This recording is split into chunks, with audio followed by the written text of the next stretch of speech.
So the prospect finally accepts your proposal. What do you send them next? It's the sales order form. And I actually, I didn't really realize the nuances of a sales order form. And so I'm going to show you exactly how we build our sales order forms to send out.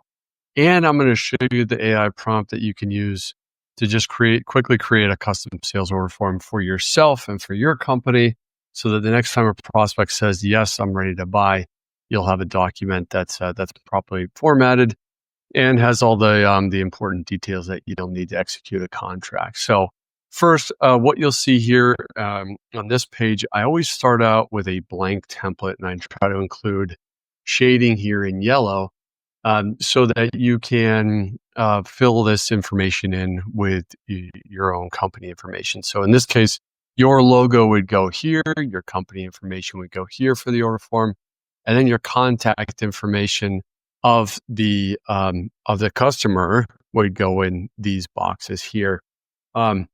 So I didn't.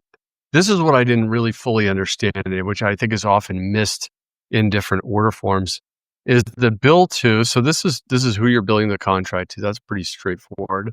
But it's easy to forget to include a billing contact and their email and phone number. And the reason that is important is if they don't pay their bill and you have to reach out to someone. I've seen that left off, or you just have an email, but you don't have a valid phone number. Or the billing contact is actually not a person, it's accounts payable at a company. And so that's okay, but you do want someone that's accountable for this. So that's that piece. The contract start date and end date's pretty obvious. The billing frequency is this monthly, quarterly, or annually.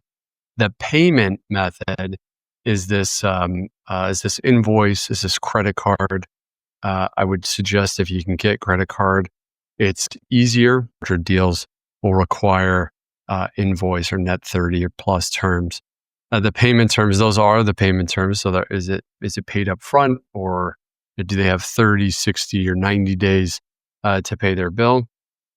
And then the account manager. So this is different. So these are the billing contacts, the person responsible for paying the bill. The account manager is who's going to actually manage the account on their side, on the customer side. And so that if you have to get a hold of them as a second point of contact, you have their email and phone number here. Okay, so this is the blank template. We're moving along so far. Then your services. So this is designed for SaaS companies. I run a sales team at a venture-backed SaaS company. And so your services are the subscription that you're offering here, as well as any professional services below. Then you have the order term, the monthly unit price, the quantities. This may be number of users. It may be credits. It could be hours, whatever the quantity here for what you're charging, and then the total fees, and you sum it up at the bottom here. And so then you have lastly the terms of service. And so the terms of service really reference the standard terms on your website, which in most cases, ideally, you don't want to have to modify these for every contract. But as the deal sizes get bigger, they may ask for your master service agreement, at which point you may have to go back and forth, redlining it with their legal team based on their specific requests. So that's the terms of service. Try not to change this if you can help it. And then the last thing here is the signature page. And so this will just be the your company name and theirs. And then you can send this through any one of your digital signing applications. So that is the blank template. You can quickly, when you download this, you can just quickly access it. Here's an example. I like to show, what great looks like, what this would actually look like as a final order form. So you just delete the top here, and then you would have your order form with your logo in the upper right hand corner here, and that's it. Now you can use and send this order form out to sign official contracts.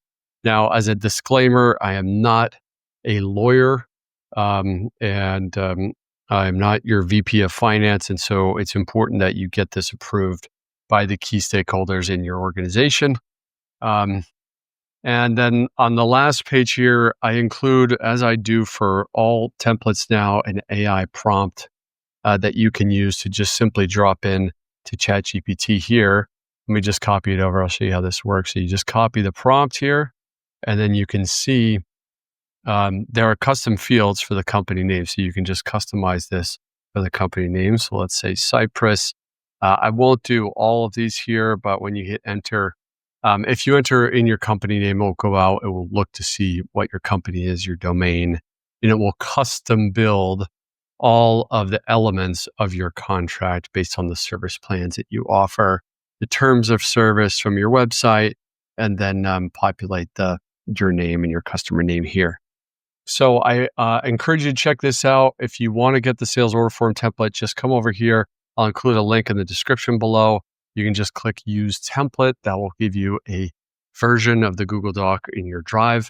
And then if you want all of my operating templates that I use as the VP of Sales to run our sales organization, you can download the VP of Sales template bundle. That gives you everything, all the systems and frameworks and best practices for how I hire, I onboard and train our entire sales team.